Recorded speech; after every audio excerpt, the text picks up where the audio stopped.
한국일보가 만드는 팟캐스트 시사난타 H 대선특집 기획 3탄. 오늘은 안철수 무소속 후보 캠프의 송호창 공동선거대책본부장과 함께합니다.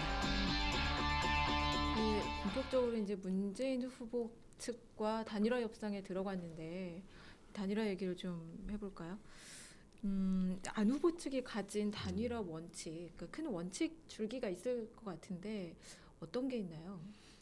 그것은 두 후보께서 이제 만나고 난 다음에 7가지 합의사항, 그 중에서 3가지 아주 중요하게 안철수 후보가 제시했던 내용이 들어있는데요. 바로 그 내용으로 보시면 될 것 같습니다. 네.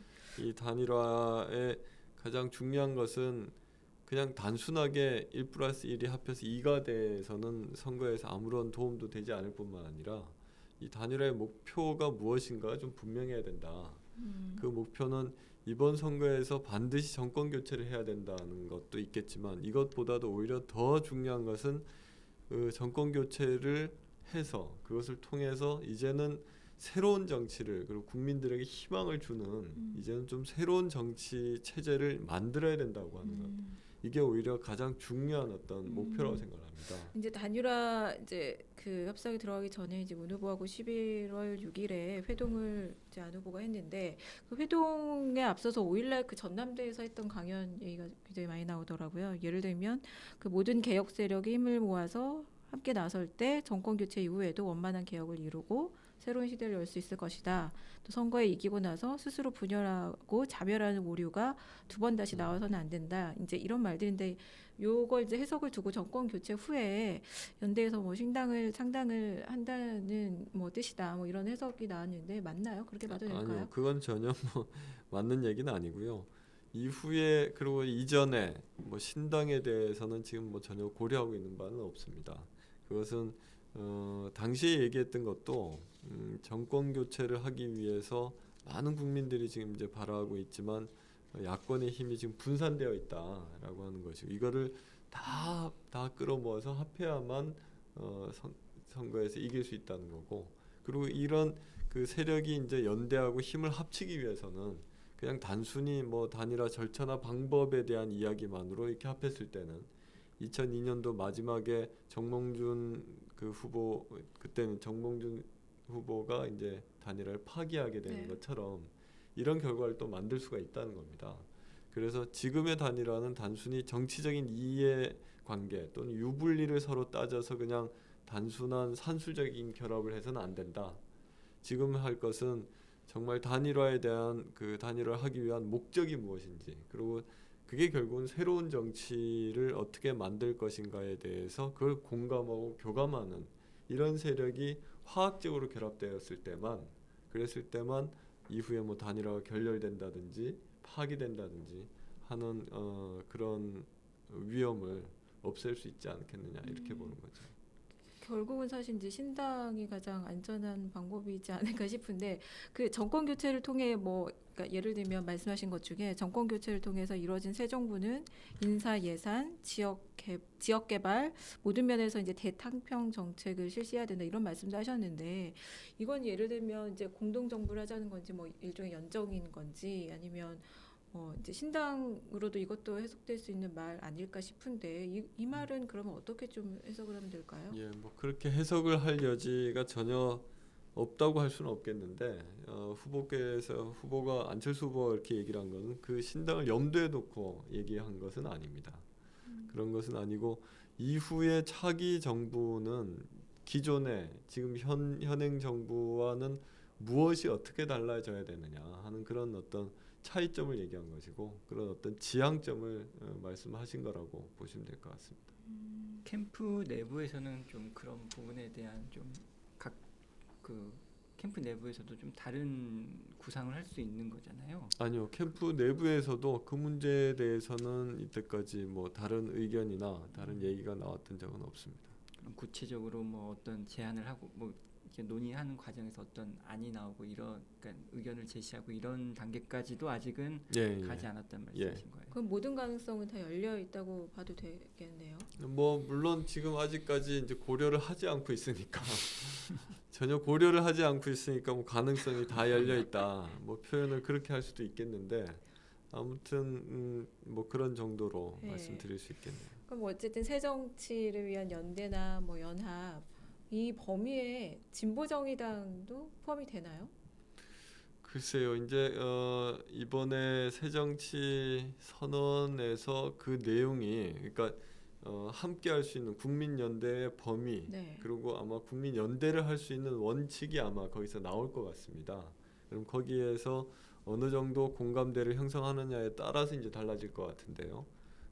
아무래도 지금 이제 이야기하고 있는 것이 정당 개혁의 방향 그리고 어떤 정당이라 해야 되느냐 하는 네. 문제하고 그 다음에 이것을 이런 어떤 우리가 지금 설정하고 있는 새로운 미래의 정당 형태, 의회 형태를 또 국민들이 공감하고 국민들의 동의를 받을 수 있는 내용이라 해야 되기 때문에 그것이 이제 정해지면 기존의 이제 뭐 다른 정치 세력들과 어디까지 같이 할 수 있고 어디부터는 같이 못 하는지 이런 기준이 거기서 좀 나올 수 있지 않을까 싶습니다. 그럼 그 기준이 나오고 또 거기에 동의하는 정치 세력이면 문을 열어놓겠다. 그렇죠. 예, 예. 근데 이제 대선이 40일 남짓 남았는데 단일화 회동이 너무 늦은 것 아니냐. 그러니까 이제 40일 앞두 후보 등록이 이제 25일, 26일 양일인데 그 전까지 한다고 해도 이게 너무 이 빠른 이렇게 그 짧은 시간 내에 한 단일화 합의가 과연 얼마나 견고할 것이냐 이런 얘기도 있거든요. 예.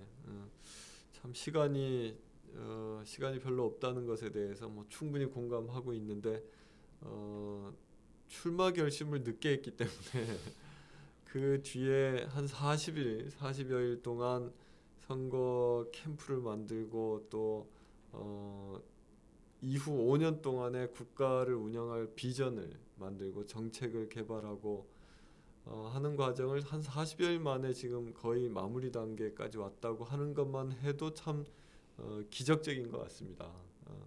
그런 상태라서 지금까지 사실은 이 단일화 논의를 하고 협상을 하고 할 만한 여력이 없었다 하는 것을 좀 먼저 말씀을 드리고 그렇지만 지금까지 후보가 여러 차례 정치 분야, 경제 분야, 노동, 복지 뭐 각 분야의 정책을 이미 준비가 될 때마다 국민들 앞에 이제 선을 보였고 또 그것이 여러 전문가들에 의해서 평가를 또 받기도 했죠.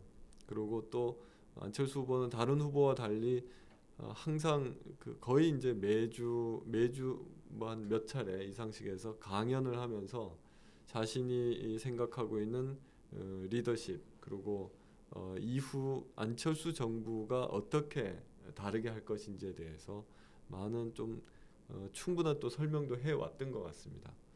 그래서 결국은 이것이 이제 안철수 정부는 어떤 정부일지 그리고 어떤 정책을 가지고 있고 어떻게 국정을 운영할 것인지에 대해서 이때까지 계속 말씀을 해왔기 때문에 이런 어떤 안철수 정부의 미래 비전의 비전이 이렇게 나와 있기 때문에 사실은 이 부분에 대해서 서로 문재인 후보와 함께 공유할 수 있는 것, 동의할 수 있는 것이 또 문 후보도 또 이때까지 정책을 계속 얘기해왔지 않습니까? 그것들이 이제 정리하는 단계에 있다고 보시면 될 것 같고요. 그리고 이것이 정리가 되기만 한다면 단일화의 목표 그리고 대선 승리 이후에 어떤 식의 정부를 만들어서 갈 것인지에 대한 그림이 이제 완성이 되는 거기 때문에 이것만 동의가 되고 완성이 된다면 이후에 단일화를 위한 형식적인 절차나 방법은 아주 생각보다 짧은 시간에 쉽게 해결이 될 수도 있을 것 같습니다. 무엇을 바탕으로 단일화할 것이냐 이게 정해지면 어느 정도 합의가 되면 이제 어떻게 단일화할 거냐 이 얘기로 넘어갈 수밖에 없는데 그 단일화 방식에 대해서는 좀 염두에 두고 계신 게 있나요? 아직까지는 지금 그 방식을 의논하고 있지는 않습니다. 왜냐하면 이번 새정치 선언에서 어느 정도로 좀 깊이 있게 선언의 내용을 이게 이제 정치 개혁과 정당 개혁의 내용까지를 지금 포함하고 있기 때문에 이 안에 얼마나 좀 내용이 구체적으로 들어가느냐에 따라서 단일화 방식의 얘기가 빨리 될 수도 있고 조금 더 그 방식을 따로 의논해야 되는 이런 뭐 사정이 좀 달라질 수 있을 것 같아요. 네. 이제 후보 측에서는 여론조사를 가장 선호하는 게 아니냐 뭐 이런 식으로 네. 기사가 많이 나오고 있지 않습니까? 그 의원님께서는 뭐 그런 뭐 내부적으로는 뭐 그런 논의가 있는지 뭐 여쭤보면 다 지금 같이 없다라고 말씀 이렇게 어떠세요? 정해놓은 바가 없다, 논의하지 않고 있다라는 게 공식 입장인데. 근데 그동안 검토를 안 했을 수가 했다는 게 없잖아요. 좀 안 하면 그게 문제 아닌가요? 안 했다면? 글쎄 이제 그 저희가 했다 안 했다를 말씀을 어떻게 드리냐면 저희가 공식적으로 이 본부장단 회의라든지 그 캠프 내부의 팀장 회의라든지 이런 회의석상에서 의제로 삼아서 일단 이 문제를 의논한 적이 없다는 겁니다.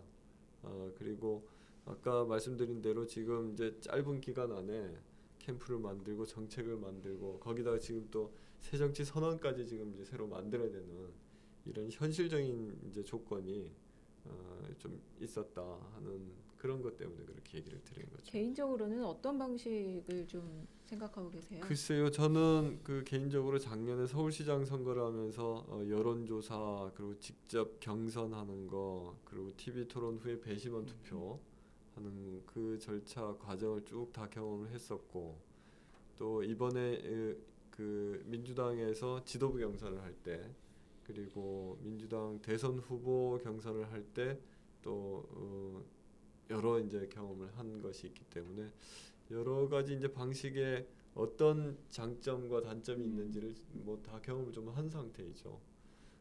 근데 이제 지금 이게 당 내에서 하는 것과 또 당 바깥에 당과 또 당 바깥에 있는 사람들 간의 단일화 관계나 이런 것을 어떤 방식이 가장 국민들의 의사를 정확하게 제대로 반영할 수 있는지는 조금 더 좀 고려를 해봐야 될 것 같습니다.